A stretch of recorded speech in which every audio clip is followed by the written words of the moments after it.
National Volunteer Week is one of the very important periods to reflect on what volunteers do and how they do it, but more importantly to make sure they get recognition from the community and their employers, and that's something that's very, very important. Volunteers obviously contribute a lot to many organisations, and CFA is one of those organisations that is built on volunteers, and certainly have been built over many years about what the strength of volunteerism is, how it operates and how successful it is. One of the key things that we've got challenges ahead to do is make sure we keep volunteers as valued and as vitalised as they can be, and that's a challenge for all of us. But more importantly, we've got a great, an excellent background in the fire services and the emergency services for volunteers to contribute in the way in which they can.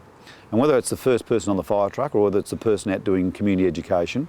or whether it's a person recruiting and looking after volunteers, whether they be young, middle-aged or old, is all part of it.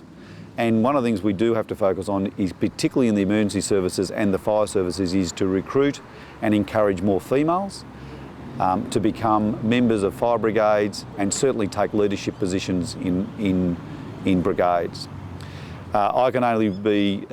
strong in recommending to anyone to be a volunteer is a great thing, very rewarding, very worthwhile, and we rely heavily in Victoria on volunteers in all walks of life to be key participants in community activities across Victoria. So I congratulate volunteers, but also encourage all of those that support volunteers to continue supporting them, whether they be the employer or whether it be the family at home or the friends around you. We need the support to our volunteers and recognise the good they do, and it's not all easy. Some of it is quite challenging work, but very rewarding work.